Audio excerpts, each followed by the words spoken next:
سے اپنے مخدوم اور محترم جمعیت علماء اتر پردیش کے صدر محترم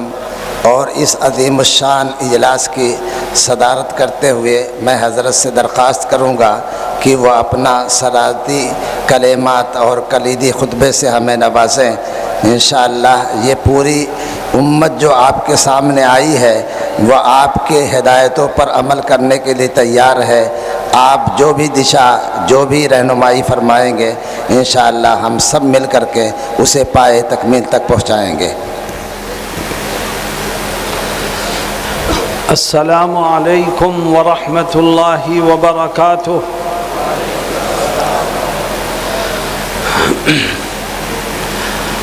الحمد للہ نحمده ونستعینه ونستغفره ونؤمن به ونتوکل علیہ ونعوذ باللہ من شرور انفسنا ومن سیئات اعمالنا من يهده الله فلا مضل له ومن يضلله فلا هادي له ونشهد أن لا إله إلا الله وحده لا شريك له ونشهد أن سيدنا ونبينا وشفيعنا وسندنا ومولانا محمدا عبده ورسوله صلى الله تعالى عليه وعلى آله وصحبه وبارك وسلم أما بعد أعوذ بالله من الشيطان الرجيم بسم الله الرحمن الرحيم لا تيأسوا من روح الله إنه لا ييأس من روح الله إلا القوم الكافرون صدق الله مولانا العظيم۔ حضرات علماء کرام، معزز حاضرین اور جمعیت علماء اتر پردیش و جمعیت علماء ضلع اعظم گڑھ کی دعوت پر حضرت مفتی اشفاق صاحب نائب صدر جمعیت علماء اتر پردیش کی دعوت پر تشریف لانے والے حضرات، میں یہ سمجھتا ہوں کہ آج کا یہ اتنا بڑا مجمع صرف اس بات کے اظہار کے لیے ہے کہ ہم اپنے مذہب، اپنے دین اور اپنے مذہبی اداروں میں کسی طرح کا دخل نہ ہم نے پہلے برداشت کیا ہے، نہ آج برداشت کریں گے اور نہ انشاءاللہ آگے کبھی برداشت کریں گے۔ آپ اسی جذبے سے یہاں آئے ہو اور مجھے امید ہے کہ جو میں کہہ رہا ہوں وہ آپ کے دلوں کی آواز ہے۔ آواز کیوں نہیں نکل رہی ہے آپ کی؟ آپ کے دلوں کی آواز ہے کہ نہیں؟ آپ نے یہاں جمع ہو کر اس بات کا ثبوت دیا ہے کہ اقتدار میں کوئی بھی ہو، کرسی کسی کے پاس ہو، طاقت میں کوئی بھی ہو، ہر ایک یہ سمجھ لے کہ جو ہم سے ٹکرائے گا وہ پاش پاش ہو جائے گا۔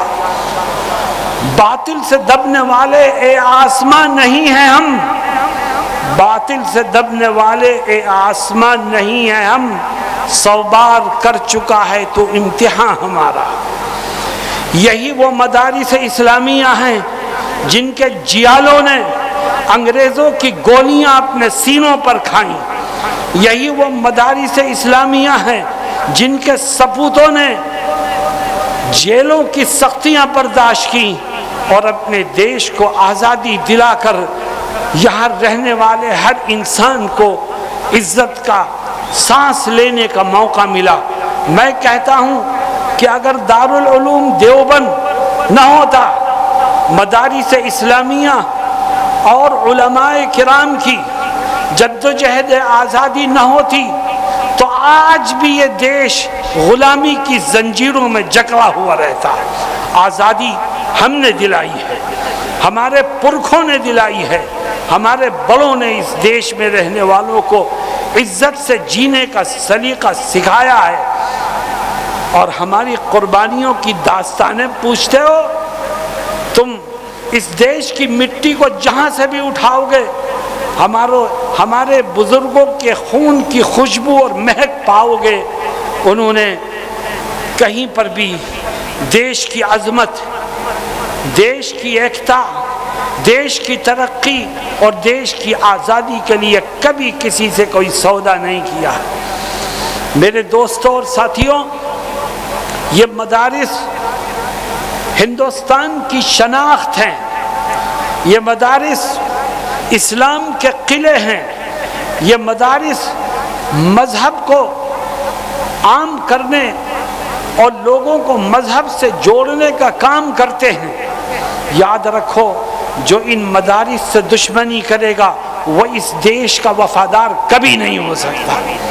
یہ مدارس وہ ہیں جو دیش کی وفاداری کا سبق پڑھاتے ہیں، یہ مدارس وہ ہیں جو اپنے بچوں کو وطن سے محبت کرنا سکھاتے ہیں، یہ مدارس وہ ہیں جو امن و امان سے جینے کا سبق دیتے ہیں۔ میرے دوستوں اور ساتھیوں، آج مدارس پر سیل لگائی جا رہی ہے، آج مدارس پر بلڈوزر چلائے جا رہے ہیں، آج مدارس کو نقصان پہنچانے کی کوشش کی جا رہی ہے۔ میں ایک طرف حکومت اور اقتدار پر بیٹھے ہوئے لوگوں سے کہنا چاہتا ہوں کہ اگر تمہیں کل خون کی ضرورت پڑے گی اس دیش کو کی حفاظت کے لیے،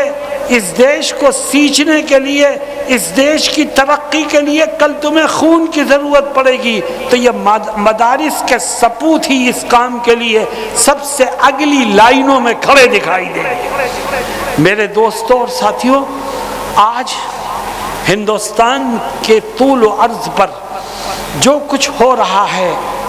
وہ نہایت تکلیف دہ ہے۔ میں نے یہ کہنا چاہا تھا کہ ایک طرف میں اقتدار کے نشے میں چور لوگوں سے یہ کہنا چاہتا ہوں کہ اپنوں اور پراؤں کو پہچانو، دوست اور دشمن میں فرق کرو، ہندوستان کی رکشا کرنے والوں اور امن و امان کا گیت گانے والوں کو سینے سے لگاؤ، ورنہ کل خون کے آنسو روگے، کوئی آنسو پوچھنے والا بھی نہیں ملے گا۔ اور دوسری طرف میں آپ سے ایک بات کہنا چاہتا ہوں، اور میری بات کو دھیان سے سنو۔ میں آپ سے یہ درخواست کرنا چاہتا ہوں کہ حالات کیسے بھی ہوں، پریشانیاں اور کٹھنائیاں کتنے بھی سامنے آئیں، لیکن کبھی خدا کی رحمت سے مایوس مت ہونا، نا امید مت ہونا، اور اپنے کاز کو مت چھوڑنا۔ ہمیں دین کی نشر و اشاعت کرنی ہے، ہمیں آنے والی نسل کو دین سے جوڑنا ہے، ہمیں قرآن کے پیغام کو عام کرنا ہے، ہمیں انسانیت کو بڑھاوا دینے کے لیے جدوجہد کرنی ہے۔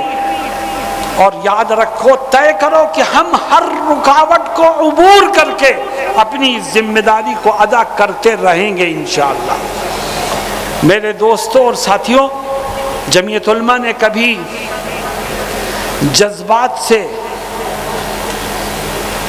کھیلا نہیں کیا ہے، کبھی مسلمانوں کے جذبات سے جمعیت علماء نہیں کھیلی ہے،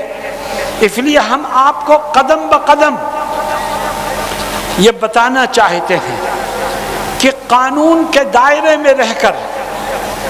ہندوستان کے کانسٹیٹیوشن کی حدود میں رہ کر اپنے اداروں کے تحفظ کی جدوجہد کرتے رہیے۔ جمعیت قدم بقدم آپ کے ساتھ ہے، آگے بڑھتے رہیے، سینہ سپر ہو کر کے سامنے آتے رہیے۔ انشاءاللہ ایک دن وہ آئے گا کہ باطل کی ترکش کا ہر تیر ختم ہو جائے گا، اور آپ کے قدم بڑھتے رہیں گے اور کوئی روکنے والا موجود نہیں ہوگا۔ لیکن اگر آپ مایوس ہو گئے، آپ خوف زدہ ہو گئے، آپ کے دلوں میں ڈر پیدا ہو گیا جو دشمن چاہتا ہے، تو یاد رکھیے آپ اپنے مستقبل کو روشن کرنے میں کبھی کامیاب نہیں ہو سکتے۔ میرے دوستوں اور ساتھیوں، ایک طرف جمعیت علماء ہند ہے جس کے صدر محترم حضرت مولانا ارشد مدنی مدد اللہ العالی ہیں، اللہ ان کی عمر میں صحت میں برکت عطا فرمائے، اور دوسری طرف جمعیت علماء اتر پردیش ہے جو آپ کی خدمت میں لگی ہوئی ہے۔ ہم نے ہر قانونی طریقے کو اختیار کر کے مدارس کے تحفظ کے لیے جدوجہد جاری رکھی ہے، اور ہم پھر ہائی کورٹ میں جا رہے ہیں، اور ہم یہ اعلان کرنا چاہتے ہیں کہ جن لوگوں نے سپریم کورٹ کے، ہائی کورٹ کے، ارے بیٹھ جاؤ بھائی، جن لوگوں نے سپریم کورٹ کے، ہائی کورٹ کے فیصلے آنے کے باوجود مدارس کے خلاف کارروائیاں کی ہیں، وہ سن لے کان کھول کے کہ ان کے خلاف کنٹم آف کورٹ کا مقدمہ ہو سکتا ہے، اور ان کو سپریم کورٹ اور ہائی کورٹ میں کھینچا جا سکتا ہے۔ ملک آئین سے چلتا ہے، دستور سے چلتا ہے، کسی ملک کو منمانے انداز سے نہیں چلایا جا سکتا۔ آج کچھ طاقتیں، فرقہ پرست قوتیں ہمارے اس دیش میں ایسی پیدا ہو گئی ہیں جو اس کو اپنے منچاہے انداز سے چلانا چاہتی ہیں۔ ان کی نظروں میں دستور کی کوئی حیثیت نہیں، سیکولر آئین کی کوئی حیثیت نہیں، کورٹ کے فیصلوں کی کوئی حیثیت نہیں۔ ایسی قوتوں کو یہ سمجھ لینا چاہیے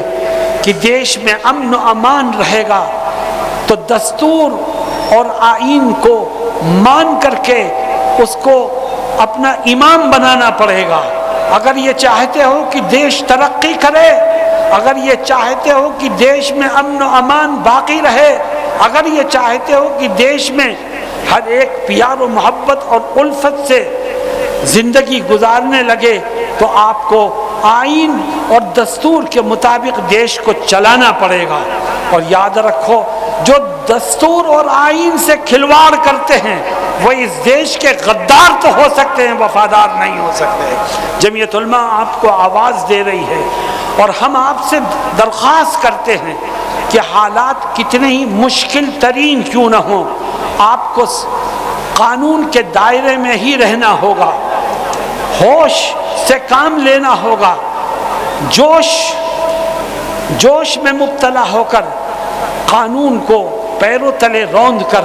آگے بڑھنے کی کسی کوشش کا ساتھ دینا اس ملک سے بے وفائی ہے۔ ہم اپنے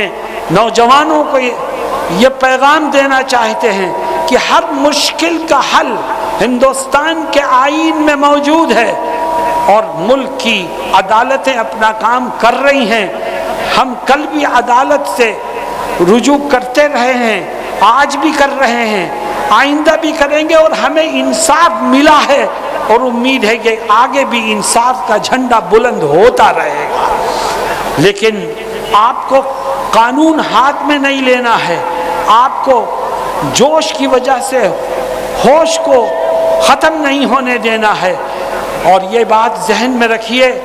کہ آج جمعیت کے اس اسٹیج سے میں حکومت کو یہ باور کرانا چاہتا ہوں کہ مدرسے ہماری دنیا نہیں ہے، مدرسے ہمارا دین ہے، اور ہم دین میں کسی طرح کی مداخلت برداشت کرنے کے لیے کسی قیمت پر تیار نہیں ہے۔ ہاں، اگر مدارس میں کچھ قانونی طور پر کمزوریاں ہیں، زمین کے کاغذات کو لے کر، عمارت کے نقشوں کو لے کر، سوسائٹی ایکٹ میں رجسٹریشن کو لے کر، تو ہم نے آج 3 بجے سے 5 بجے تک چلنے والی نشست میں علماء کی، ان سے یہ اپیل کی ہے کہ وہ اپنی ان قانونی کمزوریوں کو دور کریں، اور ہم حکومت سے بھی یہ اپیل کرتے ہیں کہ مدارس کو صرف اور صرف مذہب کی بنیاد پر ٹارگٹ بنانا اور نشانہ بنانا چھوڑ دو۔ اگر آپ ملک کے دستور کا احترام کرتے ہو اور ہر ایک کو جینے کا حق دینا چاہتے ہو تو ہر ضلع میں ایک کمیٹی بناؤ جس کی ذمہ داری دو کہ وہ مدارس کے اندر جو قانونی طور پر کمزوریاں ہیں اس کو سرکاری سطح پر تعاون کر کے مدارس کا ان قانونی کمزوریوں کو دور کرنے میں مدارس کی مدد کرے۔ تو یہ مدرسے آپ کے ہیں، آپ کے ساتھ ہیں۔ اگر آپ امن و امان کو اور دیش کی ترقی کو سینے سے لگا کر کے آگے بڑھنا چاہتے ہیں تو ان مدرسوں کو بھی جینے کا حق دینا پڑے گا۔ اور یاد رکھیے ہم اچھی طرح سے اپنا حق وصول کرنا بھی جانتے ہیں۔ مولانا ارشد مدنی مدظ اللہ العالی کی قیادت میں جمعیت علماء مسلمانوں کو حقوق حاصل کرنے کی جد و جہد میں برابر کا شریک کر رہی ہے، اور ہم حضرت کی ہر آواز پر لبیک کہیں گے۔ آج آپ حضرت کی وجہ سے ان کی آواز پر لبیک کہتے ہوئے یہاں جمع ہوئے ہیں۔ ہندوستان کے کسی بھی گوشے میں اور صوبے کے کسی بھی حصے میں آپ کو جمعیت کی طرف سے آواز دی جائے گی تو مجھے یقین ہے کہ آپ آج سے زیادہ بھرپور انداز میں وہاں پر بھی پہنچنے کی پوری کوشش کریں گے انشاءاللہ۔ اللہ رب العزت ہماری مشکلات کو دور فرمائے، دیش کو امن و امان کا گہوارہ بنائے، ہندو مسلم اتحاد ہمارے اس ملک میں پروان چڑھائے اور نفرتوں کے سوداگروں کو ناکام فرمائے۔ وآخر دعوانا ان الحمد للہ رب العالمین۔